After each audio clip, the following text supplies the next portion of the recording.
السلام علیکم ورحمۃ اللہ وبرکاتہ۔ نحمدہ و نصلی علی رسولہ الکریم، اما بعد۔ امید کرتا ہوں کہ آپ تمام ذاتی خیر و عافیت سے ہوں گے۔ دوستو، یہودی لوبی کے اندر نیتن یاہو کا نام آپ نے سنا ہوگا۔ یہ غالباً وہاں کا پریزیڈنٹ ہے۔ کچھ دن پہلے اس نے میڈیا کے سامنے آ کر کے جو باتیں کہی ہیں وہ یقیناً مایوس کن ہے اور مسلمانوں کا دل دکھانے والی ہے۔ بات دراصل یہ ہے کہ جیسے کہ ہم سب جانتے ہیں کہ سعودی عرب، مسلمان جتنے ممالک ہیں 55 یا 60، ان میں عرب جو ہے وہ سب سے زیادہ طاقتور ملک ہے۔ ان کے پاس تیل کے ذخائر ہیں اور انہی تیل کے ذخائر کی وجہ سے ہی آج یہ دنیا کا سب سے زیادہ مضبوط ملک ہے۔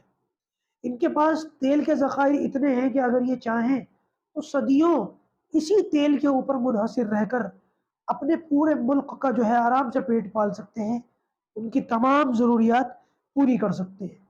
دوستوں، آپ کو پتا ہوگا، آپ نے سنا ہوگا یا دیکھا ہوگا ویژن 2030 کے بارے میں۔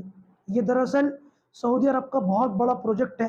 اگر آپ نے نہیں سنا تو اس حوالے سے نیٹ کے اوپر بہت ساری ویڈیوز موجود ہیں، آپ ان کو دیکھ سکتے ہیں۔ بات دراصل یہ ہے کہ سعودی عرب کو کہیں نہ کہیں اس بات کا اندازہ ہوا چلا ہے کہ آنے والے 10 15 20 سالوں میں پوری دنیا تیل سے جو ہے وہ ایک طریقے سے بالکل ایک طرف ہو جائے گی۔ تیل کی جو ضرورت ہے پوری دنیا اس سے ہٹ جائے گی، اور زیادہ تر گاڑیاں اور زیادہ تر چیزیں وہ تیل سے ہٹ کر بیٹری کے اوپر چلیں گی۔ گاڑیاں، کاریں، موٹر سائیکلیں۔ تو ظاہر سی بات ہے کہ عرب کی جو اکانومی ہے وہ 80 90% تقریباً تیل کے اوپر ہی منحصر ہے۔ اب اگر پوری دنیا یا اکثر دنیا کا حصہ وہ تیل سے یک طرف ہو جاتا ہے اور اپنی گاڑیاں وغیرہ چلانے کے لیے، اپنا پہیہ گھمانے کے لیے تیل کا محتاج نہیں رہتا، تو ایسی صورت کے اندر عرب کی اکانومی کو تگڑا جھٹکا لگے گا۔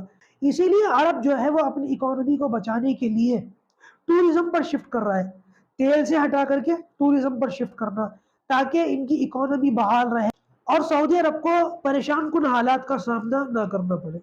دوستو، چلیے، یہ تو ایک ملک کا حق ہے، کوئی بھی ملک یہ کام کرے گا، کرنا بھی چاہیے، لیکن کس قیمت کے اوپر؟ سعودی عرب نے اپنے ان حالات کو سدھارنے کے لیے اسرائیل کا سہارا لیا ہے۔ ہم سب جانتے ہیں کہ کسی زمانے میں اسرائیل اور عرب کی ایک بہت تگڑی، ایک لمبی جنگیں ہوئی ہیں۔ ہمارے بزرگوں نے ان جنگوں کا حال دیکھا ہے، ہم سے بیان کیا ہے، لیکن آج حالات دوسرے ہیں۔ باقاعدہ سعودی عرب اسرائیل کو اپنا دوست بنا رہا ہے، اس سے اپنے تعلقات استوار کر رہا ہے۔ کس قیمت کے اوپر؟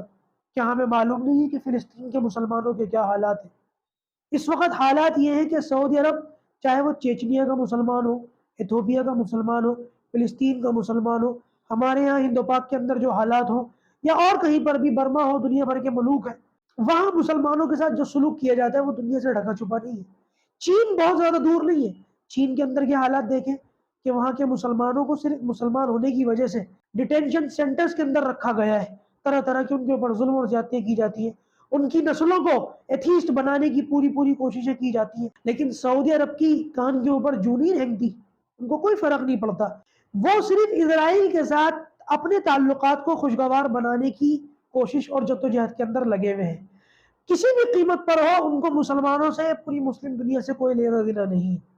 دوستو، پوری دنیا کے مسلمان، ظاہر سی بات ہے، جب وہ پریشان ہوتے ہیں یا ان کے اوپر کسی قسم کے حالات آتے ہیں تو وہ سب سے زیادہ طاقتور ملک کی طرف ہی دیکھتے ہیں، اور ہمارا اس وقت سب سے زیادہ طاقتور ملک اسلامی دنیا میں وہ سعودی عرب ہے، لیکن ہم دیکھ رہے ہیں کہ اس کو کوئی لینا دینا نہیں ہے۔ حتیٰ کہ یہ تو مسلمانوں کے حالات کو ایک طرف رکھ دیجئے، نبی کریم صلی اللہ علیہ وسلم کی گستاخیاں کیسی کیسی ہوئی ہیں، کن کن ملوک کے اندر ہوئی ہیں، کبھی سویڈن کے اندر، کبھی فن لینڈ کے اندر، کبھی پولینڈ کے اندر، اس کے علاوہ ناروے کے اندر، ڈینمارک کے اندر کبھی گستاخانہ خاکے بنائے جاتے ہیں، کبھی قرآن کی بے حرمتی کی جاتی ہے، کبھی آپ صلی اللہ علیہ وسلم کی شان میں گستاخی کی جاتی ہے، لیکن عرب کبھی اس حوالے سے کوئی بات کرتا ہے؟ کبھی اس حوالے سے غیرت دکھاتا ہے؟ کبھی بھی نہیں دکھاتا۔ نیتن یاہو نے ابھی میڈیا کے اوپر آ کر کے یہی کہا کہ ہم عرب کے ساتھ اپنے تعلقات کو مضبوط کر رہے ہیں اور فیوچر میں اور مضبوط کریں گے، یعنی کہ بند لفظوں میں اس نے مسلمانوں کو دھمکی دے دی، جو ہو سکتا ہے کر لو، جو تمہارے سب سے بڑے حامی، جو تمہارے سب سے طاقتور لوگ ہیں، وہ تو ہماری گود میں بیٹھے ہیں، تم ہمارا کیا بگاڑ لو گے؟ دوستوں، ہم سب جانتے ہیں کہ بیت المقدس کے اوپر ان لوگوں کی کیسی نظر ہے، اور آئے دن یہ وہاں پر کس قسم کی حرکتیں کرتے رہتے ہیں۔ ایسی صورتحال کے اندر سعودی عرب کا نہ جاگنا اور نبی کریم صلی اللہ علیہ وسلم اور قرآن مجید کی گستاخیوں کو برداشت کرنا اور مسلمانوں کے اوپر آنے والے حالات کے اوپر بھی سعودی عرب کی رگشیں کا نہ پھڑکنا، یہ اشارہ ہے اس بات کا کہ قیامت قریب ہے۔ وہ جیسے نبی کریم صلی اللہ علیہ وسلم نے اپنے وقت کے اندر پیشن گوئی فرمائی تھی نا کہ ایک وقت ایسا آئے گا کہ جیسے دسترخوان بچھا کر کے لوگ ایک دوسرے کو اپنے یہاں کھانے پر بلاتے ہیں، ساری دشمن طاقتیں مسلمانوں کے خلاف اس طریقے سے تمہارے اوپر ٹوٹ پڑے گی۔ صحابہ نے کہا کہ یا رسول اللہ ہم اس دور میں تعداد میں کم ہوں گے؟ آپ نے فرمایا تعداد میں کم نہیں ہوں گے، لیکن دنیا کی محبت دل میں بیٹھ چکی ہوگی، اور وہن کا تم لوگ جو ہے وہن کی بیماری کا تم لوگ شکار ہو چکے ہوگے۔ وہن، دنیا کی محبت اور موت سے ڈر، آج عربوں کا یہی حال ہو چکا ہے۔